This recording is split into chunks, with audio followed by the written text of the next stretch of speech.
So today I wanted to talk about studios and one beds for investors. So if I was an investor myself, this is what I would aim for in Vancouver's current market, because the numbers make sense as long as the studios or one beds are in the right location in terms of investment. It seems to be the best bang for your buck right now. Now, some general things to keep in mind about both studios and one beds is stratas. You have to be careful. You don't want to get stuck in a bad strata.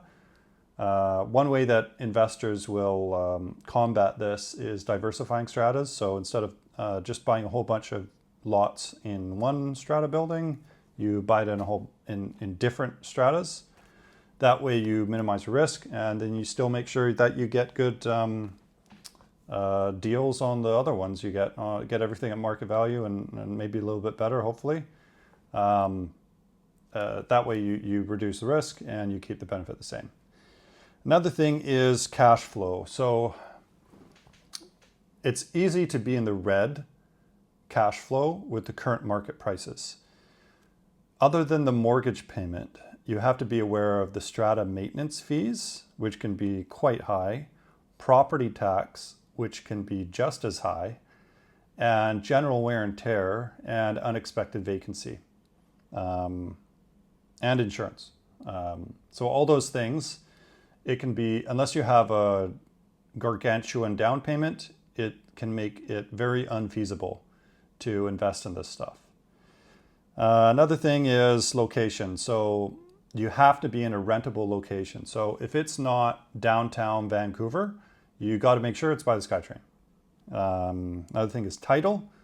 Title, you have to aim for freehold. I won't get into it too much, but there's also leasehold, which can make sense for some people, but I would aim to have it in freehold, not leasehold. Other general things are handyman and property manager. You want to have, if you're new to this kind of thing, you want to have a good handyman. He's going to constantly be working on that for you. And the other thing is property manager. You want to take the stress off of your back. So those are two relationships where if you're new to this kind of thing, that you want to cultivate. Now, to go into the comparison studio. So some pros about studio is the lower initial investment. So by having a lower barrier of entry, someone who might not otherwise have the funds to make the numbers work for a one bedroom might be able to do that in a studio. It's excellent for student accommodation, so it's kind of a blessing and a curse, but you do have a lot of students in Vancouver and they want to rent. So it's easy to rent. Another thing is the rent to value ratio. So in terms of the purchase price of a studio versus a one bedroom, it's going to be lower and the rent will also be lower. But in terms of when you compare the differences of what you get to rent it at and what you get off on the purchase price, the numbers tend to favor the studio in that regard. Now the other thing is, lastly, is location can be more important than the fact that it's not a one bedroom. So a renter might be willing to, they'll pay less rent in a studio, but they might be willing to brush off the differences of not having that one bedroom if they can say that they live in Vancouver or wherever. The location tends to have more weight to a renter than the fact that it's not a one bedroom, generally. Whether it's for fashion, someone who just wants to say, oh, I live downtown, maybe they enjoy the city life. Or necessity, if they work downtown, that's more important to them than the fact that it's not a one bedroom. You don't have as much privacy. It'll have more weight than that, typically speaking. The cons, so they won't appreciate in value as much as a one bedroom. That's number one. it's going to sit on the market longer. The demographic for people who buy studios are typically investors, and investors are getting pushed out of the market. Every year, more laws get passed, and they're never benefiting investors. They're always against investors. So every year, you can pretty much count on it that more investors get pushed out of the market. So that means less people looking to buy studios. Another thing is turnover. Now, there's more students renting a studio. A couple or a couple starting a family, although not ideal, they can make one bedrooms work, in my experience. Studios are a whole other thing.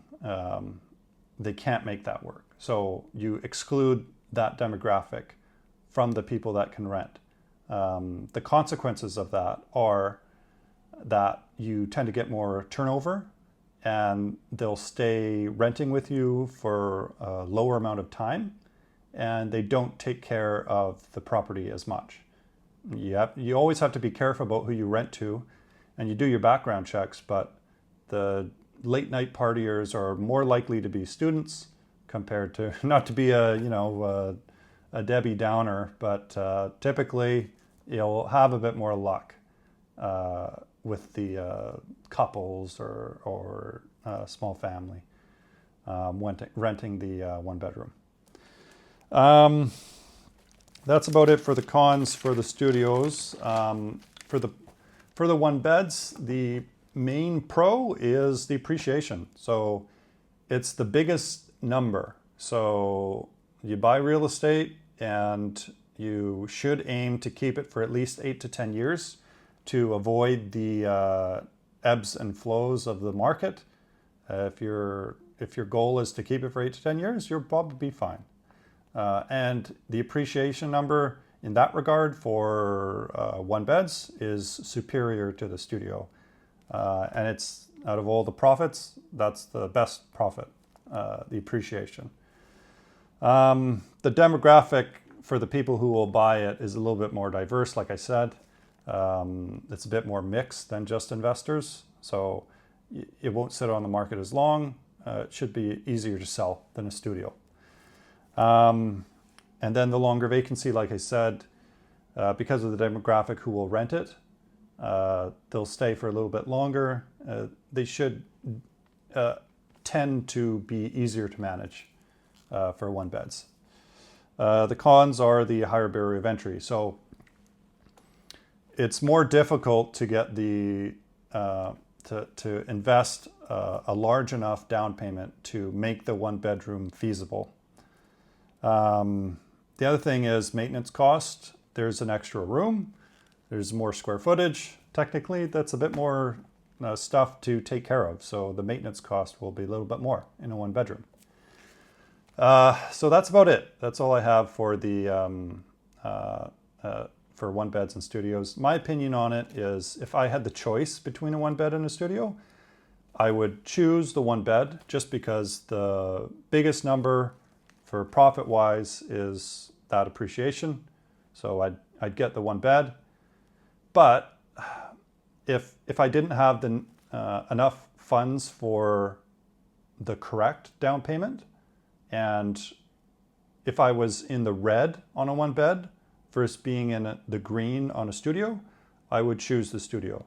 Some people are okay with being in the red on a one bed for a few years, and then they figure it'll appreciate, I'll make profit on that. I'm just getting on the real estate train. In a few years, I'll be in the green on that. I would probably just play it safe and get the studio and be in the green, even though it won't appreciate as much. So that's about it. I mean, I've looked at the numbers, and I've looked at a lot of apartments in, whether it's Vancouver or Burnaby or Coquitlam or Richmond. You need a gargantuan down payment to be in the green. I would say on average, it's like 50% down payment to be in the green at the current interest rates. Now, maybe the rates will come down a little bit.